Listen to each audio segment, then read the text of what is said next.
Now, John, we're in the Grand Temple. So if you can explain, if you'd like to, what actually takes place in here.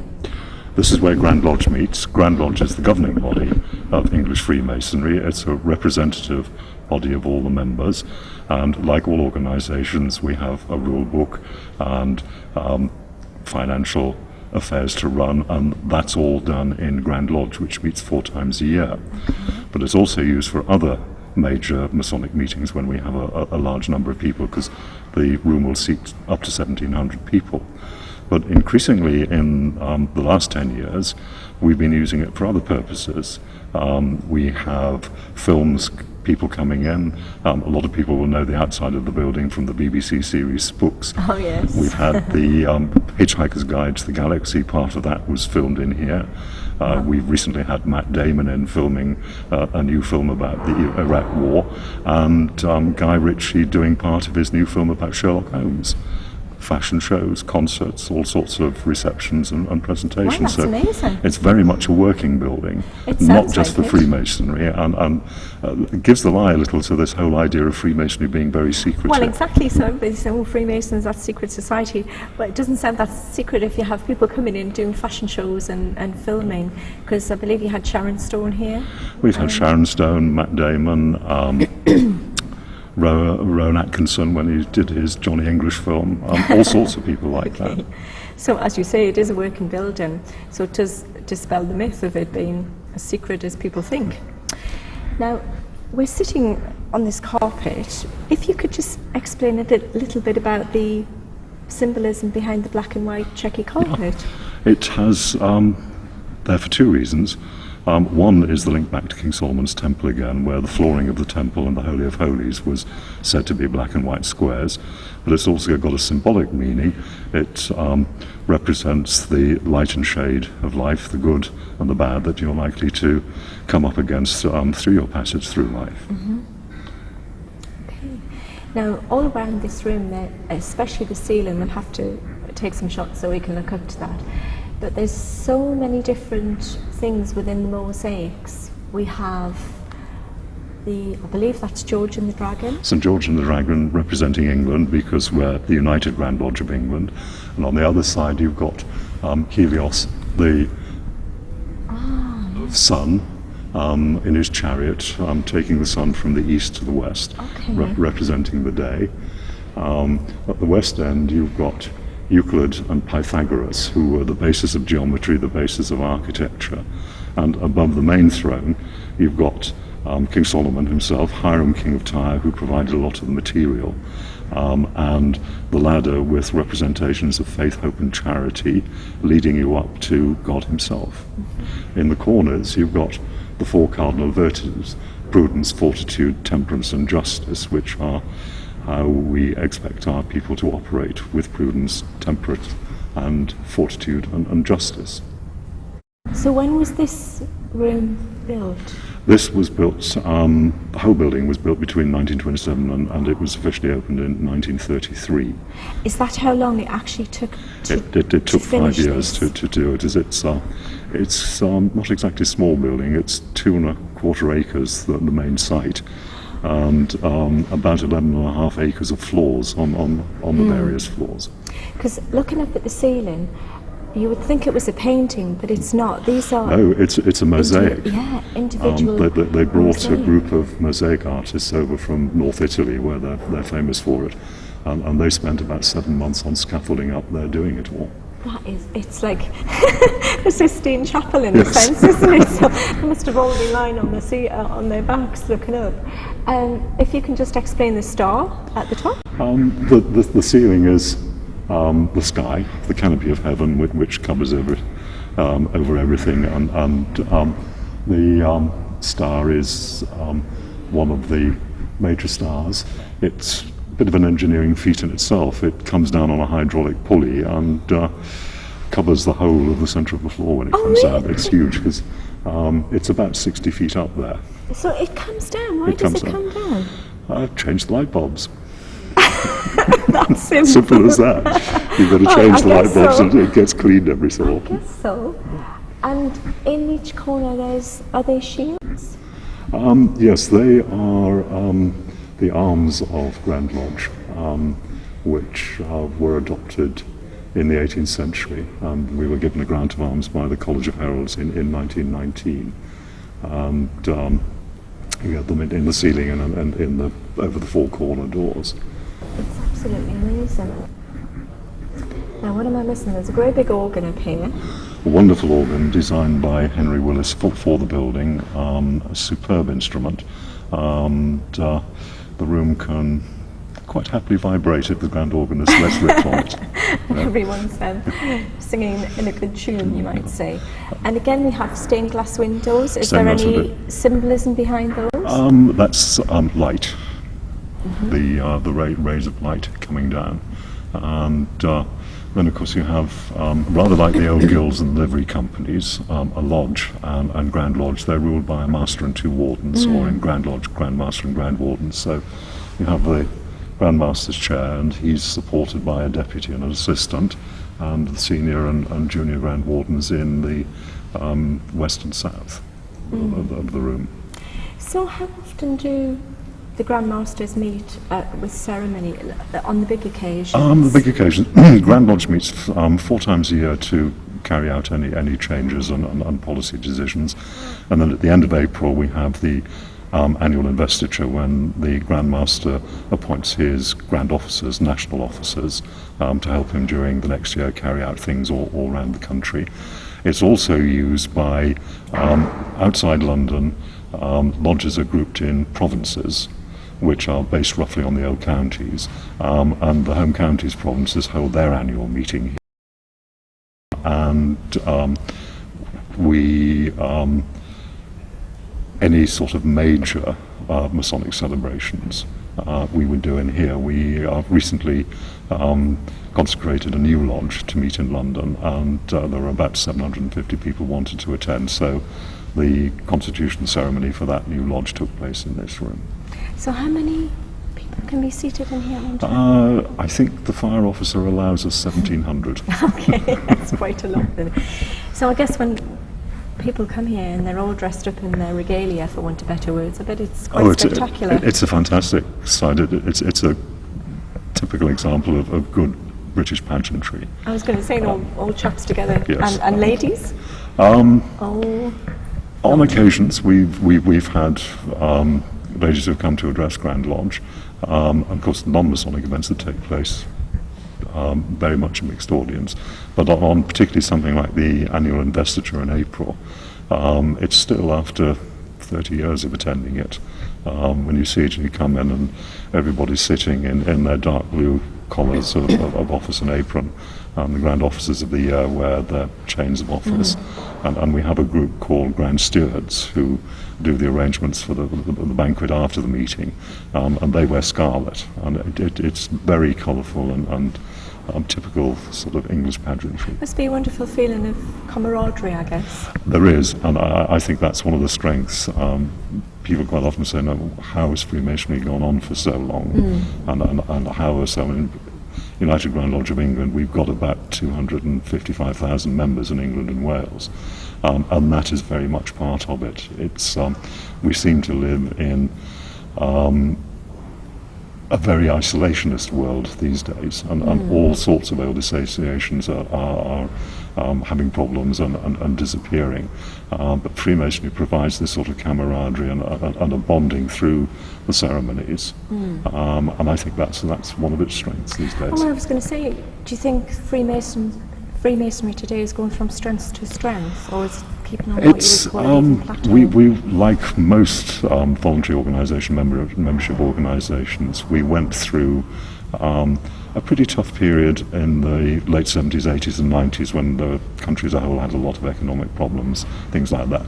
There was also a generation which weren't joiners of things.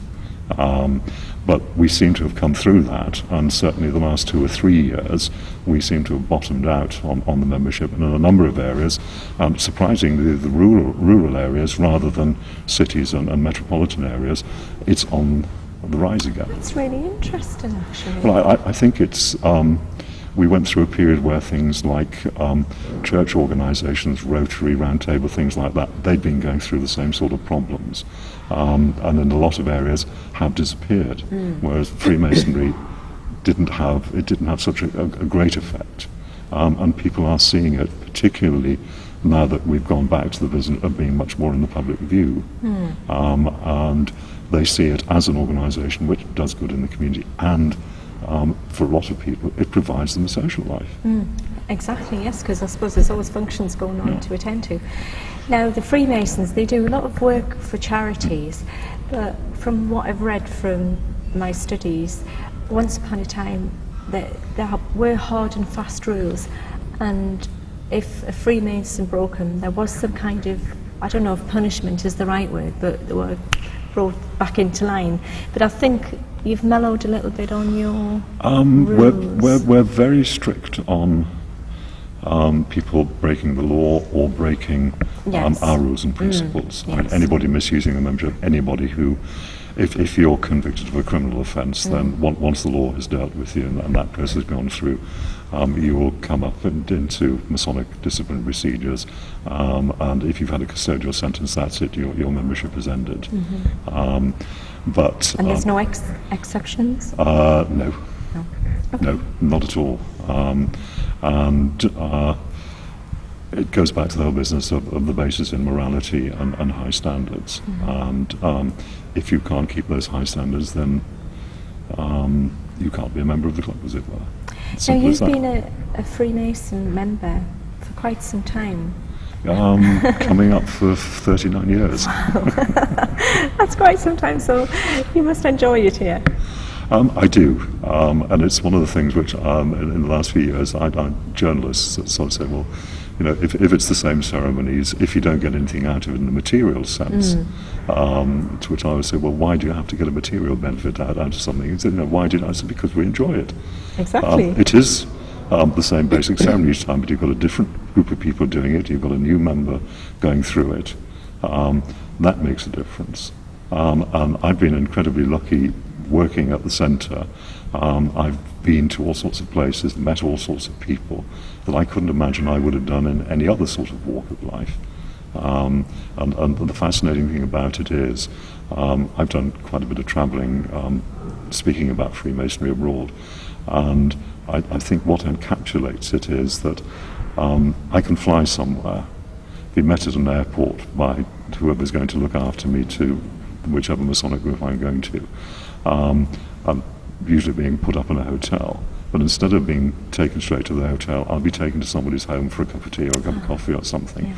And I can think of very few organisations where there's that sort of level of trust between people who haven't met. I mean, we'd always spoke to each other on the phone, we'd emailed each other to set things up, but we'd never actually met. But there is that sort of level of trust between that you're very happy to invite them into your home. Now, before someone becomes a Freemason, as we discussed earlier, they go through a vetting procedure. What if someone wants to come out of Freemasonry? What happens in that sense? Are they just free to leave? Quite easy, yeah. How do they not become a Freemason? It's quite simple. If for whatever reason, Freemasonry is not to everybody's taste. There are those who don't enjoy it, and they just simply write to their lodge and say, sorry, not for me. Occasionally, if somebody falls on hard times, they resign from their lodge. And you just simply write to your lodge secretary and say, sorry, as of this date, I'm resigning from the lodge. If, for whatever reason, you want to completely sever your relationship with Freemasonry, you simply write into the Grand Secretary, our Chief Executive, and there's a form you fill out which says you no longer wish to be considered to be a Freemason. Do you find that many people want to leave, or is it just the odd few? It's the odd few, and quite often it's because their proposer and seconder haven't talked to them enough about it to find out, and they've either joined for the wrong reasons, or literally, it happened to one of my cousins. He joined because it was a family thing, and his father and his brothers were involved, and he decided it wasn't for him. So maybe sometime along the line, not with everybody, but there's a little bit of peer pressure, and then they find it's just not their cup of tea. Oh, that's something which I one, over a few times over the years, I've had friends who've got over-enthusiastic about their Freemason. They've been trying to put it, and I said, no, you don't push. You just let them make their own mind up. Absolutely. Because they should come in of their own wish, not to please somebody else. Try before you buy. Exactly. What is the age range of a person who can join to become a Freemason?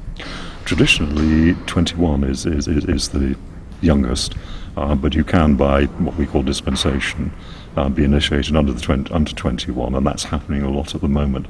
We've got a series of lodges which are attached to universities around the country. I mean, the two eldest are at Oxford and Cambridge, and they, obviously, undergraduates are under 21, so they can initiate people who are under 21 and get them through the process whilst they're still at the university. But the age range is anything from 18 until, actually, I think probably the oldest died in the last couple of days. Right, I think we're going to go on and we're going to look at some other rooms, yes, which would be fantastic. So let's go on our journey. Fine. Thank you. Good. We've come to the Indian temple, or is it the Egyptian temple? Officially, it's rather banally called Lodge Room Number 10, okay. But because of the architecture, I think particularly the dome, there's been a tradition of calling it the Indian temple, which I've always found very strange because the decoration is much more Egyptian. Well, I would have thought that myself, actually, looking around at the stripes and the colours. It really is the golds and the blues. It is, and the columns particularly look very much like when you see the Egyptian temples. It is very much that style of thing, but there was a suggestion when the building was being planned that if lodges in a particular area contributed to the thing, that rooms would be named after them. And only 3 areas did. Buckinghamshire here, and at that stage in the 1920s and 30s, we had lodges out in Japan and Burma.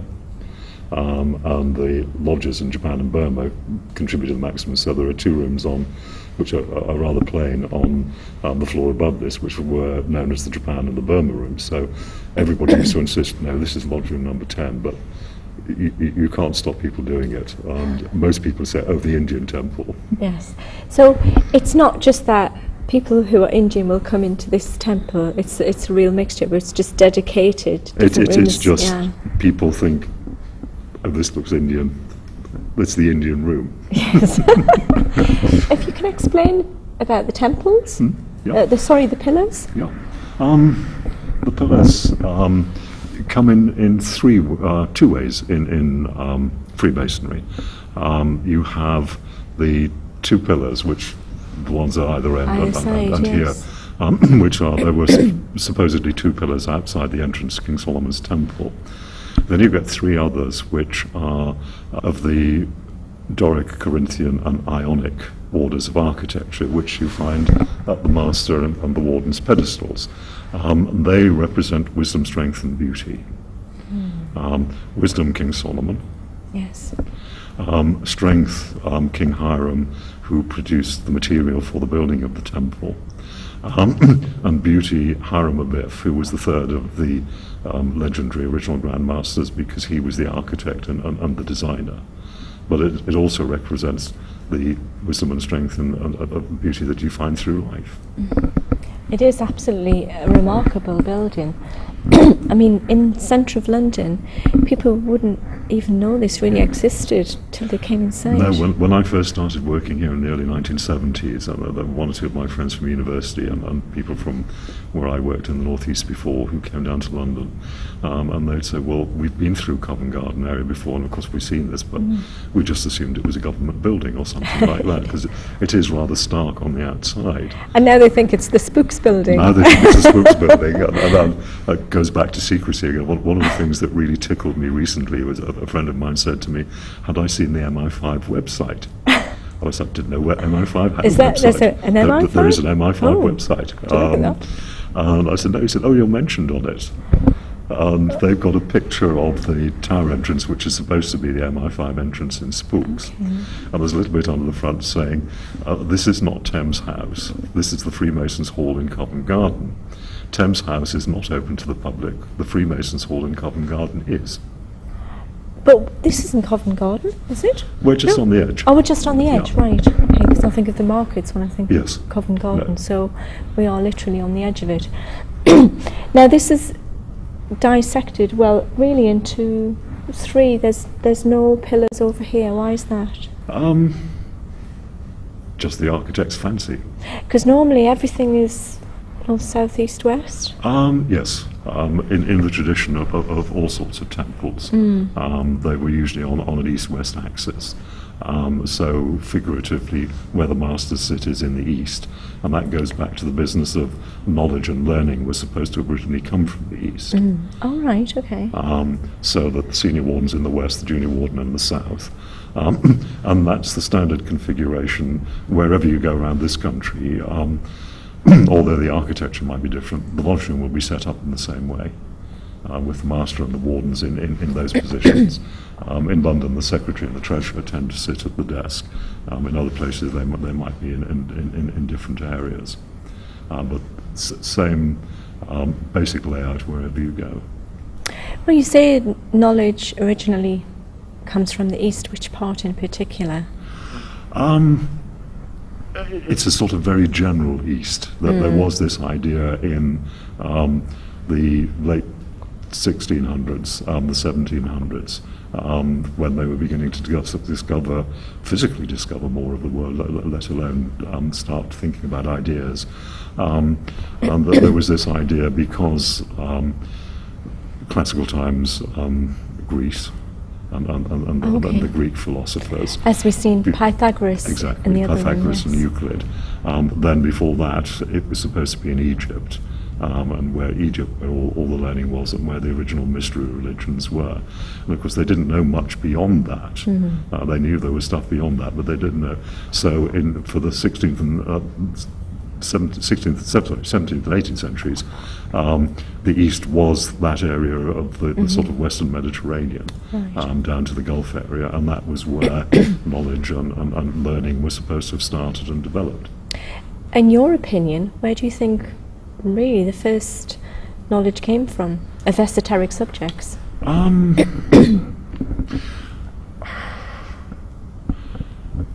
I think it's been with us since man started to communicate. Men started to communicate with each other. So mankind started to communicate with each other. As in cavemen? But where did we make that leap? Because we have ancient Egypt with the fantastic architecture of the pyramids, and then it didn't really seem to further on from that, and it's kind of stopped, and then we went a bit primitive. So how did it all kick off again? I think it goes through that way, and you get parallel things happening in South America with the Maya and the Aztecs. Oh, okay. Examples of stuff that they're finding now in Australasia, stuff that they're finding now in China, where and you're right, there is this sort of curious thing that you get a civilization and a particular way of thinking and particular ideas, and then they seem to disappear, and then it crops up again somewhere else. And the interesting thing to me is, if, as all sorts of people project at the moment, we're going to disappear in the next 50 or 60 years, Yes. Where's it going to come up from again? That's very interesting. Yeah. Now, we touched before on the architecture of the pyramids. Why do you believe the pyramids were built? What was their main function? Personally, as burial chambers, monuments. That's what you believe? Yeah. It's a big building, isn't it, just for a burial chamber? I would imagine, sort of trying to think back into the times, if you were Pharaoh, you had a fairly heavy ego and you would want to be remembered. But there are pyramid structures, not just in Egypt, but around the world. Oh, there are. There was something I saw recently where they were trying to make a relationship between a lot of the stuff that's being rediscovered in South America, where they have pyramid structures again. Yes. There are examples apparently in India. I don't know whether they found anything any further east, I think it in a sense, it's a bit like the Tower of Babel in the Bible. It's trying to give a physical idea of this idea of reaching up, and trying to reach up. A stairway to heaven. Stairway to heaven, yes. As in the song. Do you believe that the Aztecs built their pyramids as burial chambers? I have no idea. It's an area I've not yet looked into. A bit more studying on that part. A bit more studying. If you can tell us anything else about this room and the functions, if you can. It's used for lodge meetings, and that will be anything from the 3 ceremonies by which you become a Master Mason, and then once a year each lodge, the Master of the Lodge changes every year, and his officers who help him with the ceremonial during the year. So once a year they will hold the installation ceremony for the new Master, and he will appoint his officers. And this actual room has, rather like the Grand Temple where we were earlier, has also been used. It was actually used in the Hitchhiker's Guide to the Galaxy. And wonderful scene where John Malkovich is running down apparently on metal legs down a structure down in the middle. But it's used on a almost daily basis during the Masonic season from September till June. Because as well as being the national headquarters for English Freemasonry, we are also principal meeting place for lodges in London. Okay. So the main entrance hall from about 4 o'clock onwards is a bit like one of the mainline stations. People coming in out to their meetings. John, you've brought us to this wonderful area, which is the museum.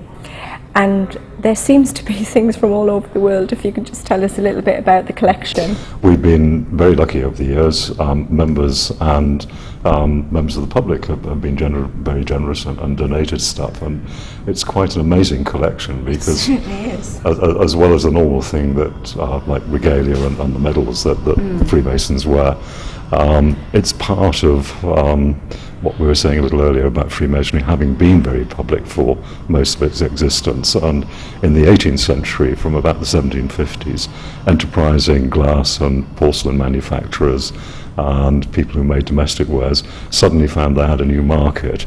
And you get all sorts of things like glass and pots and things like warming pans for beds and fire grates and all sorts of things with Masonic decoration on them. I can see that actually. I mean, this piece is amazing, isn't it? The punch bowl is fantastic. That came from... That's a punch bowl. It's a punch bowl. And it was a lodge in India, meeting in Calcutta, and in 1813 they commissioned somebody in China to make that. It's Chinese porcelain and put Masonic decoration on it. And they had the most incredible recipe for punch involving various spirits and soda and things like that, and a secret recipe of Indian herbs and spices. So you haven't got it, you can't share it.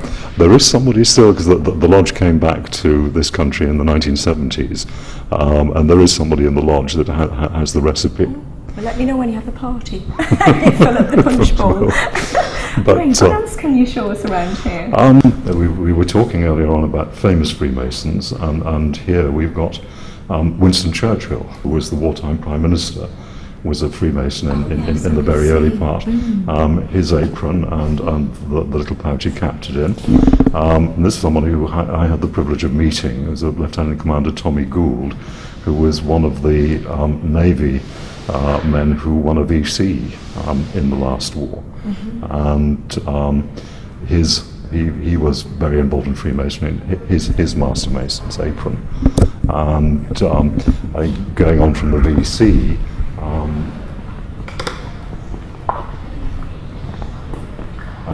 I think one of the rather more emotional displays in the museum, an enormous amount of activity amongst prisoners of war from the wars against Napoleon in the late 18th century right the way through to the Second World War. And you've got examples of things here. These are officers' emblems, which they would have worn on their collars. They were made out of metal in one of the Japanese prisoner of war camps. And I remember talking to somebody who had been there, And I said, well, wasn't it dangerous? He said, oh yes, if we'd been caught doing anything, or caught with any of this on our person, we'd have been shot instantly. I said, well, why did you do it? And they said, well, it was the one way that we kept sane in the camp, and on it also happened on the Burma Railroad. And they said that kept us sane. Some people used to try to remember poetry, some people tried to remember the Bible. We used to practice our Masonic ritual, and that kept us going. And what do you know about Masons being taken to the gas chambers when they were found out to be Masons during the war? An enormous number disappeared. Nobody has an idea of the total, but every time that the Nazis moved into and took over a different country when the war started, the first thing they did was to round up a lot of Freemasons and seize their property. And we know that wasn't just Jews; that was just Freemasons. They were just Freemasons, and the Grand Master of the Grand Lodge in Holland died in Sachsenhausen concentration camp, and the only reason he was there was he had been the Grand Master. The French estimate something like 40,000 French Freemasons disappeared into labour camps and concentration camps, and were never seen again.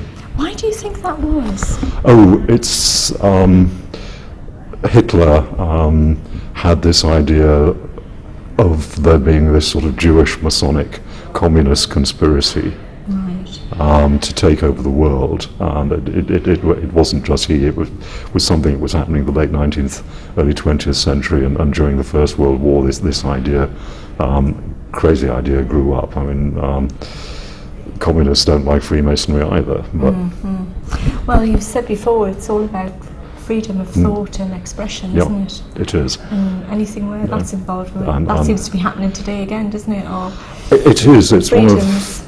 Somebody said to me recently, did I think Freemasonry was still relevant in the 21st century? And I said I think it's actually more relevant now than it has been since its earliest days, because society is getting very selfish. It's a sort of me society. We're getting more and more interference in what we do. A lot of our freedoms are being interfered with. And the whole basis of this idea of society and fraternalism, of tolerance, and honesty and morality are very important. Now, First and Second World Wars, people fought for their freedom, and Hitler did try to bring in, I don't know if he did bring in identity cards. I think he did. Oh, I think on the verge of doing yes. that. And that is exactly what is being done today. I mean, what do you think about that? As an individual, I don't like it at all. But one of the things that, speaking as a Freemason, which I am doing at the moment, you'll find that Freemasonry as an organisation and individual Freemasons, we don't make comments on what is going on. It's all part of this business of no politics, no religion. We know that's dividing. So that as an individual, I have my own views, but as a Freemason, I wouldn't express them. And it's like people often say, what does Freemasonry do for society? Freemasonry in itself and as an organisation doesn't do anything. It's the effect that Freemasonry and its principles and its rules have on the individual, and they carrying that out in their lives, then that obviously affects the way they react in society and in the community, and it has an effect through the individual.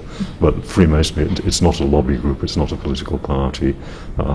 It doesn't give, as we say in our basic principle, it doesn't give an opinion on state or government policy. Well, I suppose because you have so many people from different backgrounds, that's exactly it must be very difficult to meet on a common ground as such. But as you say, your principles are the same for freedom and justice. Yes, it is. Absolutely.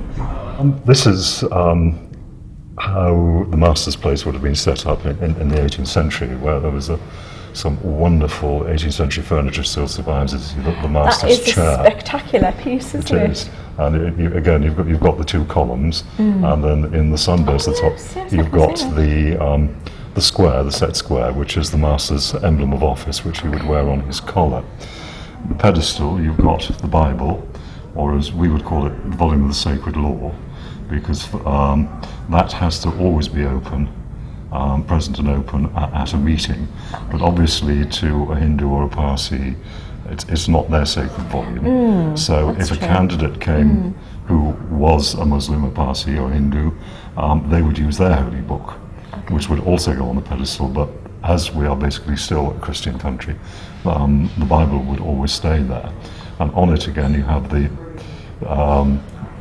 best known Masonic symbols, the square and the compasses, and the Master's light, and either side of the chair two rather splendid columns with again the terrestrial and the celestial globes, pointing out that Freemasonry is universal, and it's here the candidate would take his obligation as a Freemason, his serious promise to uphold the principles of Freemasonry, and would be instructed in the duties and principles by the Master.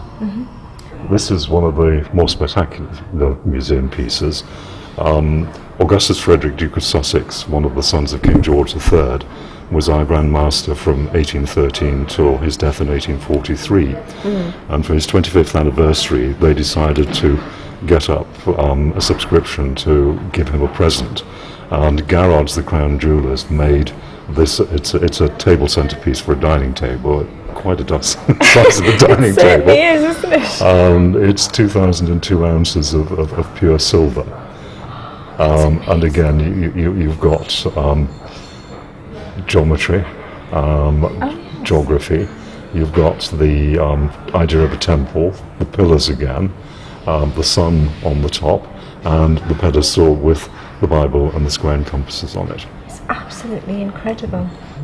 Well, John, we just want to say thank you very much for taking us all around this, well, not all of the building, because I'm sure there's nooks and crannies that we can't explore, but we really want to thank you so much for all of your time today and showing us around this fabulous museum.